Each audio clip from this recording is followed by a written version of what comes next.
தாய்ப்பாலை விலைக்கு வித்துட்டு தஞ்சை பெருவுடையார் கோயில்ல ஒரு பெண்ணு விளக்கு போட்டா தெரியுமா உங்களுக்கு அந்த வரலாறு? எத்தனையோ கோவில்களை கட்டி வைத்தார்கள் முன்னோர்கள். திருவாரூர்ல இருக்க தியாகேச பெருமான், வீதி விடங்க பெருமான், வீணா இல்லை தங்கம்னா உளிபடாமல் தானாகவே எழுந்தருளிய மூர்த்தி.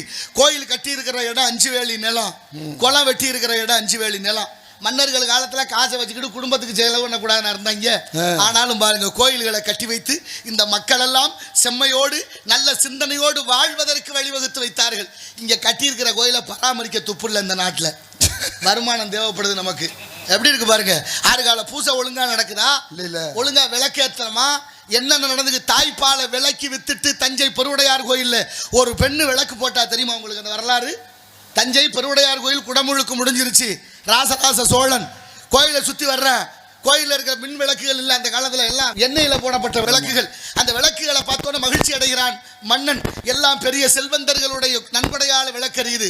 இந்த நாட்டில் ஏழை எளிய மக்களுக்கு இந்த கோயிலில் பங்கு இருக்கணும்னு யோசிக்கிறேன். அப்போ தான் அரசவையை கூட்டி ஒரு யோசனை செய்து எல்லாருக்கும் இலவசமாக ஆடு மாடுகளை கொடுப்போம்னு முடிவு பண்ணுறேன். அந்த காலத்தில் கொடுத்துட்டாங்க, அப்பவே கொடுத்துட்டாங்க. ஆனால் அது நல்லதுக்காக கொடுத்தது. இப்போ கொடுக்குற சும்மா கொடுக்கல, மாடு இலவசமாக கொடுத்துருக்காங்கல்ல, காது ஊற்றி கொடுத்துருக்காங்க. யாருக்கு தெரியல, நமக்கு தெரியாது, நமக்கு என்னதுக்கு பெரிய இடத்து பொருளா போய். ஆனாலும் பாருங்க, ராசராச சோழன் ஆடுகளும் மாடுகளும் இலவசமாக கொடுத்துட்டு ஒரு கட்டளை இடுகிறார்.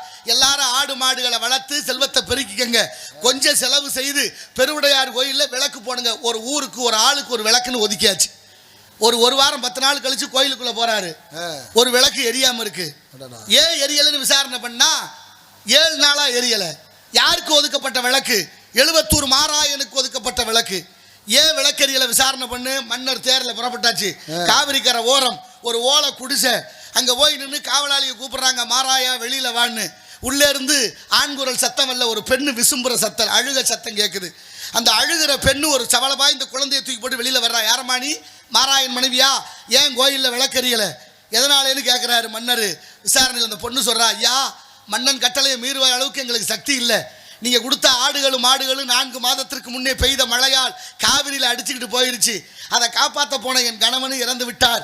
இந்த குழந்தை பிறந்து 3 மாதம் ஆகுது. இந்த குழந்தைக்கு கொடுக்க வேண்டிய தாய்ப்பாலை விலைக்கு விற்றேன். அந்த பாலில் இவ்வளவு நாளாக விளக்கு போட்டேன். தாய்ப்பால் 1 வாரமாக வத்தி போச்சு, விளக்கு போட முடியலன்னா எவ்வளவு பெரிய தியாகம் இல்லையா? மன்னன் நடுங்கி போன பெண்ணே, பெண்குலத்தின் தியாகமே. இந்த கோயில் இருக்க வரைக்கும் என் பேர் இருக்கும், என் பேர் இருக்க வரைக்கும் உன் பேர் இருக்கும், கவலைப்படாதேன்னு அந்த பெண்ணை அந்த அரண்மனையில பணிப்பெண்ணாக சேர்த்து அந்த குழந்தையை படிக்க வைத்து ராசராச சோழன் கட்டிய அந்த பெருவுடையார் கோயிலில் கல்வெட்டிற்கு தாய்ப்பாலில் விளக்கரித்த பெருமை 71 மாராயன் மனைவி வரகுணாளுக்கே என்று.